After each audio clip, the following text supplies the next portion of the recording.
Breaking news, north and southbound frontrunner trains are being delayed by a non-UTA related accident. Both the pilot and the single driver of that car survived this. They were taken to the hospital as a precaution. You're going to see why people are calling this miraculous. Take a look at that plane out there. There's hardly anything left. You can make out the propeller. You can see it obviously caught fire after it crashed, and a lot of it burned. But right after it crashed, several witnesses say the pilot was able to get out, crawl out somewhat on his own. We understand that the campus has been cleared. No more lockdown out there. Is the suspect in custody? At least 6 buildings have been lost. 500 acres have been charred. Dozens of people remain evacuated at this hour.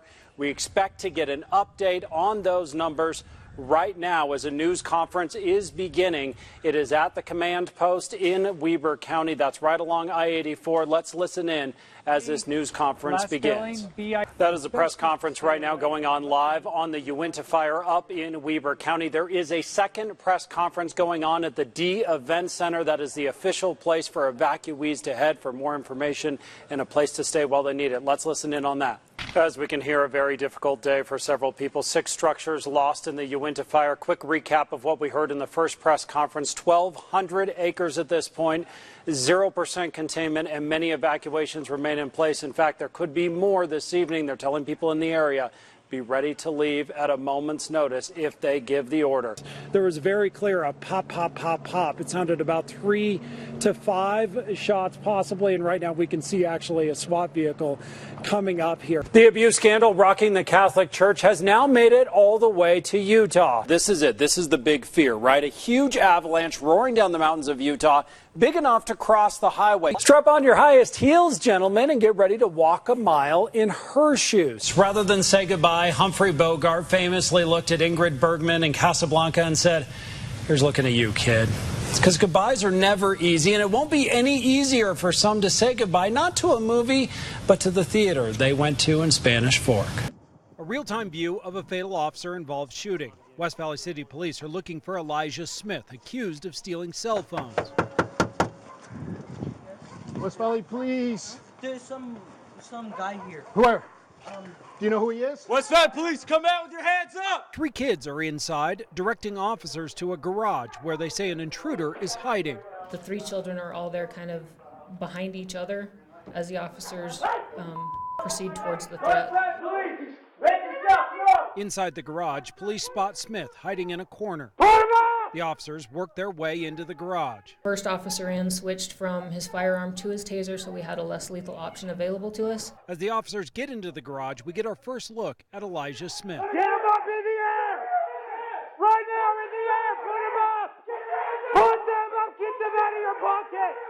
Get out of Again, from another angle. Keep an eye on that right hand. He will remove his hand and his elbow will come up towards his shoulder as if it is a drawstring. Same video, but a very different view for family and friends. He was doing what they asked. He was getting his hands out of his pockets. Per protocol, the officer who fired the shots is still on paid leave. No ruling on the shooting has been made. I hope we get justice for Elijah. He didn't deserve to die. 2 views on 3 separate videos of one moment impacting the lives of family, police, and of Elijah Smith. You know, it seems pretty obvious here in the winter. If you live down near the bottom of the valley, the winter air pollution will often be the highest. But for the first time, thanks to monitors on top of a TRAX train, we've got the numbers to prove how bad the air is where you live. This train and this sensor on top could be the key to uncovering pollution trouble spots in the Salt Lake Valley. We're off down the valley to measure more air quality. Dr. Logan Mitchell at the University of Utah put an air quality monitoring station on top of a TRAX train. We'd really like to be able to know what is the air quality spatially across the whole valley. This is a typical winter inversion, the air getting dirtier as the train leaves South Jordan heading for the University of Utah. How much worse is the air here at the University of Utah versus here at the station in Murray or here at the Daybreak station in South Jordan? Let's say this marshmallow represents 1 microgram of PM 2.5 air pollution. During that typical inversion that Dr. Mitchell measured, you'd add 30 of these per cubic meter of air to the station out here at Daybreak. That's not even enough to trigger a warning from the Department of Air Quality. But if you take this cubic meter of air, get on the train, it's a whole different story. Get off the train here in Murray, and we have to add 25 marshmallows, making the air nearly twice as bad, reaching unhealthy levels. Downtown Salt Lake, about the same as Murray. At the University of Utah, the air actually gets better. We have to scoop out about 20 marshmallows, making the air just barely unhealthy for sensitive groups. Small differences can have a huge impact. If you increase the particulate level by 10 micrograms per cubic meter, you end up increasing the rate of heart attacks by about 4%. Elevation plays a role. In our example, the University of Utah station at roughly 4,900 feet saw 37 micrograms per cubic meter. In Murray, at 4,250 feet, around 55 micrograms. Daybreak back at 4,900 feet, and the pollution drops to roughly 30 micrograms. The majority of particulate matter is from cars driving around. But if you live in the bottom of the valley, don't pack your bags just yet. There is a danger of simplifying it too much, that these maps change over time, and we have to realize that that's right there where their sensor is, but a block away may be somewhat different. The data collected on the roof of this train is a key first step. But we don't have all the answers. Still, we may be closer to cracking the code on bad air than anywhere else in the world. There's no other city in the United States that's doing something quite like this. Each trip down the tracks line could make a world of difference.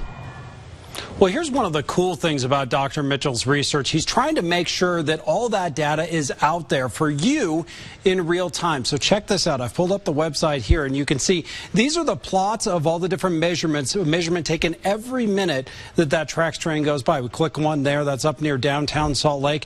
93 micrograms per cubic meter. It looks like that one was taken about 6:42 this afternoon. Now, I want to show you something here. This is a picture that I took yesterday up there by the State Capitol building, and you can see the pollution levels are pretty bad. And if we go back to our marshmallow example, it was about 65 micrograms per cubic meter when we took that picture, and it looks about like that.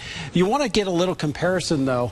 Let's take a look at what it looks like in Beijing, China. This is during one of their worst inversion episodes or pollution episodes that they've ever recorded. Now, remember, here in Utah yesterday, 65 micrograms per cubic meter. In China, during one of their worst ever, you'd have to add 680 marshmallows to that cubic meter of air to get the pollution that they're seeing there. So I think it's safe to say it could be a lot worse.